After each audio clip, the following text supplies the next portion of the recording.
देश और दुनिया के साथ साथ जिला रेवाड़ी में भी कोरोना की दूसरी लहर का तांडव सभी ने देखा। बावजूद उसके कोरोना की इस तीसरी लहर में लोगों ने कोई सबक नहीं लिया और उन्हीं लापरवाह व बेखौफ लोगों ने कोई सबक नहीं लिया, जिसका नतीजा ये हुआ कि कल एक ही दिन में 278 नए कोरोना संक्रमित मामले आ गए। लेकिन उससे भी चिंताजनक तो ये है कि इस भयावह संक्रमण की चपेट में नागरिक अस्पताल के कुछ चिकित्सकों सहित 28 स्वास्थ्य कर्मी भी आ गए, जो स्वास्थ्य विभाग की चिंता को बढ़ाने वाला है। लेकिन प्रशासन और स्वास्थ्य विभाग पूरी तरह अलर्ट मोड पर है। इस संदर्भ में नागरिक अस्पताल के डिप्टी सिविल सर्जन ने बताया कि जिले में बड़ी तादाद में कोरोना मामलों का लगातार बढ़ना वास्तव में चिंता का विषय है और इसका मुख्य कारण बाजारों में बढ़ती लोगों की भीड़, मेलों का आयोजन और समय पर वैक्सीन न लगवाना। पिछली बार की तुलना में अब जिले में ना तो ऑक्सीजन की किल्लत है और ना ही बेड की। इनकी लोगों से अपील है कि इस महामारी से बचने का एक मूल मंत्र है 2 गज की दूरी और मास्क है जरूरी के साथ सभी को वैक्सीन की दोनों डोज लगवानी चाहिए, क्योंकि इससे संक्रमण का 80% खतरा कम हो जाता है। लेकिन ये बिल्कुल भी ना समझे कि दोनों डोज लगवा लेने से संक्रमण नहीं होगा।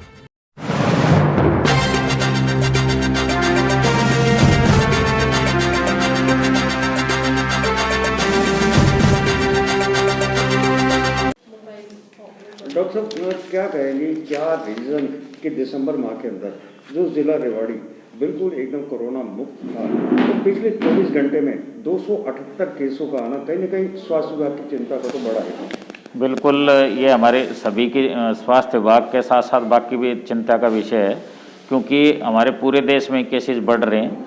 लोगों का भीड़ भाड़ इकट्ठा करना, सोशल डिस्टेंसिंग का पालन नहीं करना, मास्क प्रॉपर नहीं लगाना, इधर उधर थूकना और साइन सिम्टम आने के बाद टेस्ट ना कराना, ये सारे कारण हैं जिसकी वजह से ये चीज़ें हो रही हैं।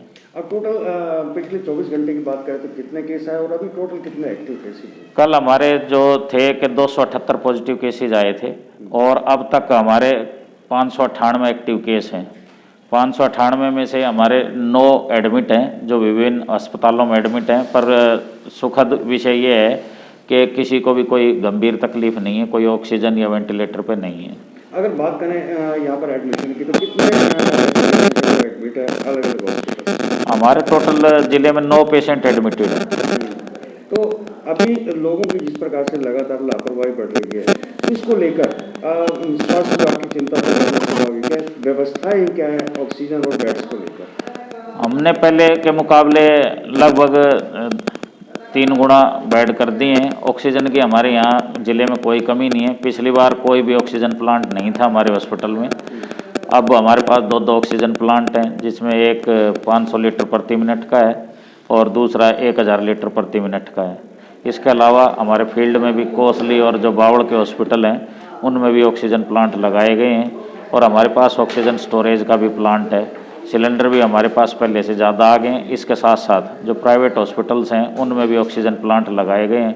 तो मुझे नहीं लगता कि ऑक्सीजन की हमारे ज़िले में आज की डेट में कोई कमी है। डॉक्टर, सबसे बड़ी चिंता का विषय तो ये है कि नागरिक हॉस्पिटल का स्टाफ भी अब पॉजिटिव होने लगा। टोटल कितना स्टाफ यहाँ? हाँ, हमारे नागरिक हॉस्पिटल के स्टाफ में भी मेंबर भी कई सारे पॉजिटिव हैं और फील्ड के भी। टोटल मिला के आज की डेट में हमारे 28 जो हैं डॉक्टर्स और बाकी पैरामेडिकल स्टाफ वो पॉजिटिव है, लेकिन वो सभी अपने घर पे ही हैं और घर पे ही ट्रीटमेंट ले रहे हैं। होम आइसोलेशन में वो ठीक ठाक हैं सब। सर, कहीं ना कहीं कमी भी जरूर होगी डॉक्टरों की, क्योंकि केस बढ़ रहे हैं। हाँ, केस बढ़ते हैं और हमारे स्टाफ मेंबर पॉजिटिव आते हैं तो दिक्कत तो आती ही है, क्योंकि पीछे हमारे लैब में भी 4 पॉजिटिव आ गए थे, हमारे ऑफिस में भी 3-4 लोग पॉजिटिव आ गए थे। तो मैन पावर घटने से और केसेस बढ़ने से थोड़ी परेशानी तो होती है, पर आपस में हम एडजस्टमेंट कर रहे हैं। आप क्या अपील करेंगे लोगों से? लोगों से मेरी यही अपील है कि अनावश्यक रूप से भीड़ भाड़ ना करें। सर, जिस तरीके से लगातार केस बढ़ रहे हैं, ऐसे में लोगों से क्या अपील करेंगे ताकि दूसरी लहर की तरह इस बार लोगों को ज़्यादा दिक्कत ना आए? लोगों से मेरी यही अपील है कि भीड़ भाड़ में ना जाएं। बहुत ही आवश्यक हो तो ही घर से बाहर निकलें। जिनको वर्क फ्रॉम होम है वो अपना वर्क फ्रॉम होम करें। अनावश्यक रूप से बाहर निकलेंगे तो बीमारी बढ़ेगी। अगर बाहर निकलना है कोई काम के लिए तो मास्क लगा के जाएं और प्रॉपर तरीके से मास्क लगाएं, क्योंकि लोग क्या है कभी ठोड़ी पे लगा रहे हैं, कभी कान में टांग रहे हैं या पुलिस के डर से लगा रहे हैं। ऐसे मास्क लगाने का कोई फ़ायदा नहीं है।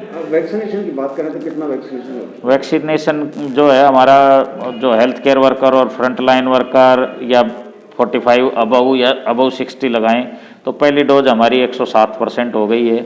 सेकंड डोज है वो हमारी 88% पर हम अटके हुए हैं। तो मेरे लोगों से यही अपील है कि सेकंड डोज जिनकी भी ड्यू है वो जितना जल्दी हो सके लगवा लें। साथ के साथ मेरी अभिभावकों से और टीचर्स से अपील है कि जो बच्चे 15 से 17 साल के बीच में उनको भी वैक्सीनेशन जल्दी से जल्दी कराएं, क्योंकि अभी तक जो हमें टारगेट दिया था उसका हम 58% ही वैक्सीनेशन कर पाए। सर सबसे बड़ा और आखिरी सवाल हमारा ये है कि लोग निश्चिंत हो जाते हैं कि दोनों वैक्सीन लग चुकी है और ऐसे में लापरवाही बरतते हैं। क्या दोनों वैक्सीन लगने के बाद भी कोविड हो सकता है? बिल्कुल, दोनों वैक्सीन लगने के बाद भी कोविड हो सकता है, लेकिन वो इतना गंभीर रूप से नहीं होगा। तो इसलिए मेरे लोगों से यही अपील है, वैक्सीनेशन करवाने के बाद भी कोविड अप्रोप्रिएट बिहेवियर का ज़रूर पालन करें। उसमें सोशल डिस्टेंसिंग है, मास्किंग है और सैनिटाइजेशन है, तो ये ज़रूर पालन करें।